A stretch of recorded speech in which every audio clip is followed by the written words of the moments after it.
Welcome to the Rotary Times, a public service program presented by Rotary District 7610. Funding for this program is made possible by the generosity of Rotary District 7610, Virginia. On our programs, we talk with Rotarians and community leaders and discuss how Rotary International builds partnerships to support local, national, and world communities. I am your host, Rotarian Dr. Deborah Jackson from the Rotary Club of McLean, Virginia.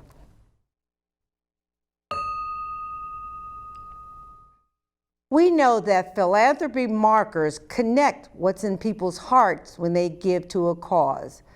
A major gift to any organization is one way people can contribute to causes they're passionate about and have the capacity to give. Today, we will be discussing with our major gifts officer from Rotary International how people provide those gifts, because they deserve to know what they are accomplishing and how to go about doing it. So joining me remotely today is Rotarian Laurie Menzel, Major Gifts Officer at Rotary International, to share how Rotarians and others are creating legacies now and for the future through their giving. Welcome, Rotarian Laurie, to the Rotary Times show. Thank you. Happy to be here. Oh, great.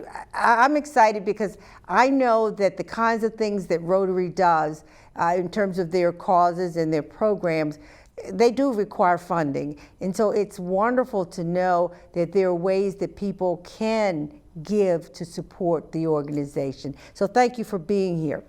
But we always start out by having our audience understand who the individual guest is. So you have an opportunity to share with our viewing audience, who is Laurie Menzel? Tell us about Laurie prior to Rotary. Okay, thank you for the opportunity. I guess I would describe myself as a military brat. I grew up, my father was in the Air Force, and I married my husband, Ralph, who was also in the Air Force. And I think being a military brat and being associated with the military really instills volunteerism in you. You just naturally, especially as you move all the time to all the new places, it's one way to get to know people, to really be a part of your community. To volunteer, like I said, either on base, off base, wherever you are. And I think that for me, that's where that started, especially when we lived overseas for so many years. And so did a lot of volunteer work, a lot of managing volunteers with very large fundraising, big projects with, 500 to 700 volunteers, raising upwards of $1 million for these. And the great thing was that not only did I help to raise it, but then I got to sit on the other side of the granting, right, as you give that money out into the communities and watch the impact that you can make. And I think that really ties into being a Rotarian. I didn't really think about it at the time, wasn't a Rotarian, but really that's kind of where I got started in the nonprofit sector. And then it really sent me on the path to earning my Master of Nonprofit Management and also my certificate as a certified fundraising executive. And so that really prepared me for what I'm doing now. Wow, I feel very lucky. Yes, you are. We're lucky to have you. So now tell us about your Rotary journey. How did you get involved in Rotary and now at the district and national level? Well, actually, it started with my husband, with Ralph, because when we were in Germany, a friend of ours said, hey, to me, said, do you think your husband wants to be a Rotarian? I'm starting a new club. And so Ralph started in Rotary while we were in Germany and then continued while we were here. And I didn't join Rotary until the fall of 17 because our club actually started a satellite club, which allowed me to go at night. I was commuting into the city, into DC, and there was no way I could go to a breakfast or lunch meeting on the Virginia side. And so that was the perfect way for me to join. And then that fall in 17, we went to the district foundation dinner. And I didn't know much about the foundation at that point. I was a major gift officer for another organization, but I went to this foundation dinner and Mike McGovern spoke, who is still the polio chair for the Rotary Foundation. And it was just so powerful that what he talked about that Rotarians are doing around the world to eradicate this disease for just the second time in the world, in the history.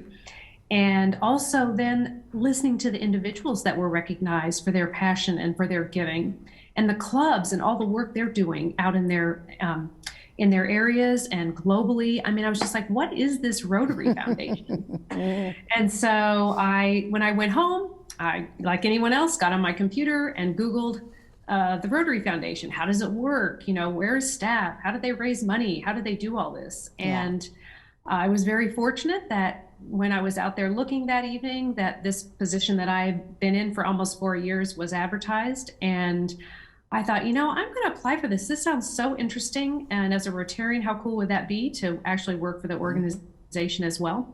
And so, like I said, I feel very fortunate and lucky to be serving Rotarians around our area as to help them with their philanthropic giving. Absolutely, and we thank you. But you also highlighted for our viewing audience how Rotary has all kinds of opportunities that are, you know, you can pop into. You found an opportunity at a particular time of the day that met your needs, and so many others will be able to do some of the same things. So thank you for sharing your journey. Yeah, it's wonderful. So what's the role of a major gifts officer? You're just gonna wrap up some boxes and send them out to us? I can do that too. I can do that too, absolutely. You know, I have the honorable job of really, and I don't even really want to call it a job because I do love it, and I feel like it's a privilege really to work with Rotarians and or couples who are considering a major gift to the Rotary Foundation, which is a gift of $10,000 or more, or they might be thinking about including the Rotary Foundation in their estate plan. Maybe they don't want to give today, but maybe they want to make sure that funding is there tomorrow after they're gone to continue on and funding those things that's really important to them. And so I get to go on the journey with the donor as they are considering things, matching their passion with perhaps a Rotary project. Maybe it's a global grant, or perhaps it's giving whatever it is that they're really passionate about. And then it's not just about the money, though. It's really about creating that relationship with them and being with them along the process. And even after they've given, it's important to steward them, provide them with updates, you know, the impact of what their gift is doing.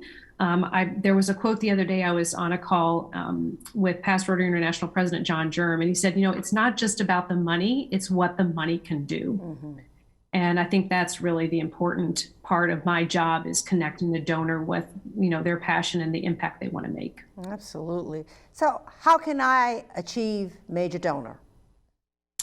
Well, there are many different ways. I will say that perhaps you might be a Paul Harris Society member and you are giving $1,000 a year to the Rotary Foundation. And so in 10 years, you achieve major donor, which is when an individual Rotarian or a couple achieve cumulative giving of $10,000 or more outright. And so maybe you've been a Paul Harris Society member for 10 years, or maybe you've decided that you'd like to give a stock gift this year, and maybe it's going to be $10,000. Or maybe there's some different ways that you can do it, but it just kind of depends on the donor and how they want to get there. Gotcha. And that's very special. You know, in all honesty, I am a Paul Harris Society member, and I know how special that is. So I thank you for all that you do to help us to understand what that looks like and what it is. What types of assets can I use to make these gifts to the foundation? That I have to say that the Rotary Foundation has many, many different ways that Rotarians can give. Probably some of the simplest are obviously with cash or credit card, right? You can also use what we like to call as qualified charitable distributions. If you are a Rotarian that is over the age of 70 and a half or 72, kind of depends on your birthday, because some of the rules have changed a little bit recently. But you can make those qualified charitable distributions from most retirement accounts. Those are a nice way to make a gift. For example, I have a Rotarian who has decided that they would like to give a gift to polio. And so each year they're going to give a gift to polio from their qualified charitable distribution. And it's really a great way. Remember, with our polio, we have that terrific Bill and Melinda Gates Foundation 2-to-1 match. So for this donor in particular, they are giving a $25,000 gift each year. So just think that becomes $75,000. That's an amazing impact. Just think how many children we can immunize with that gift, Rotary workers we can train, all those different things we can do, part of the Polio Plus program. So that's another way. Sometimes Rotarians also like to give from their appreciated assets, such as stock or mutual funds. And the Rotary Foundation does accept those. That's a nice way as well, especially if you're looking to avoid those capital gains and perhaps have a charitable tax deduction. That's a nice way to give a gift to the Rotary Foundation. I have Rotarians that use stock to do their Paul Harris Society each year. So it doesn't have to be a major gift. Sometimes it might be that $1,000 gift each year that Rotarians say, this is the easiest way for me to give my gift and to maintain my Paul Harris Society. There's also donor advised funds. Sometimes Rotarians like to give out of donor advised funds. I like to call that your charity checkbook, right? There are many different ways to have a donor advised fund, and you can give out of your donor advised fund to any 501c3 charity. And so that's a nice way to perhaps maybe I have a donor that likes to use their donor advised fund to make grants to the Rotary Foundation for their global grants. And so when they're ready to help fund a global grant, they use their donor advised fund. So there's some different ways, and always consult with your tax accountant or your financial planner as to what is the best way for you when you want to give a gift. Yeah, I'm sure that everyone will look at ways of doing it very differently. In fact, do I need to give all at one time, or can I break it up? You can do both, whichever. We actually, I think it's probably one of the secrets of the Rotary Foundation. It's not really meant to be, but we do offer pledges, 3-year pledges for gifts of $10,000 or more. And you can, just like any gift, you can designate it for whatever it is that you would like to support. But again, going back to some of those different assets, I have Rotarians that say, I really want to do a major gift of $10,000. I can't do it all in one. I want to support annual fund share because I really want to support the district. And so I'm going to do a pledge, and I'm going to pay my pledge payments each year with a stock gift. Mm-hmm. And the nice thing about doing a pledge is, especially if you're going to reach either major donor 1, or maybe you do a pledge to reach another major donor level, once you give that first pledge payment for your pledge, then we recognize you at your new donor level, because we want to celebrate with you this wonderful gift that you've given. And so we go ahead and recognize you at your new donor level. Great. We're going to take a short break and be right back and talk more with Rotarian Laurie Menzel. Stay with us. We are this close. We're this close. We are this close of wanting to making history. This close to changing the world. We are this close. This close. This close to making sure no child suffers a crippling disease ever again. This close. We are this close to ending polio. Ending polio. All we need is you. This close. If we don't act now, we may lose this chance forever. Help Rotary make history at endpolionow.org. Welcome back to the Rotary Times. We're here talking with Rotarian Laurie Menzel about creating your Rotary legacy by giving today for tomorrow. Laurie, thank you so much for sharing these wonderful ways how we as Rotarians, or anyone for that matter, can support Rotary causes. So let's go back now. Can I give to any Rotary cause and become a major donor? Absolutely. We have so many. That's, I think, also wonderful about the Rotary Foundation. So if you're passionate about annual fund share, you want to provide funding for the district to be able to do all those wonderful district grants and global grant matches and scholarships. That's one way. I know a lot of Rotarians are very passionate about annual fund share. And if you stay with annual fund, we have all of our areas of focus. the 7 areas of focus that you can give to, if you are passionate about basic education and literacy, or water and sanitation and hygiene, or maybe peace building and conflict prevention. We now have the environment as a new area of focus that people can contribute to. Also, you can contribute to maternal child health, disease prevention and treatment. There's just so many things that you can give to, and that money goes to help fund the global grants in those different areas. You can, again, we talked about polio a little bit earlier. You can help fund polio, and you get that wonderful match from the Gates Foundation that really increases your impact. And then the other one that you can give to, one of the other areas, is the Rotary Peace Centers. A lot of people don't realize that Rotary is very heavily involved in peace building and conflict prevention, and we have 7 areas, soon to be 8 area centers throughout the globe that Rotarians can support. And those are actually through the endowment. The trustees set up that so that the funding for the peace centers would always be there, it'd always be growing. And then lastly, that kind of leads to the endowment. That's also an area that Rotarians like to support, knowing that their gift will go into the endowment and be invested forever. Oh, wonderful. Good things to hear. Heard about this Arch Clump Society. Yeah, I know what it is, but how does one reach Arch Clump? Because I know 2 in the district right now. Right. It's our we love to recognize our donors. And it's our most generous donors that we have. It means that they have given outright to at least $250,000 to be recognized as Arch Clump. And it's named after our founder of the Rotary Foundation, in honor of him. And really, you can reach that just like you reach major donor. It's through your outright giving. It might be over time. It might be through large gifts. It might be through a pledge. I have Rotarians that do a pledge for increments of larger gifts to get them to the Arch Clump Society, where they may give, for 5 years in a row, they give $50,000, and it might be a stock gift each year.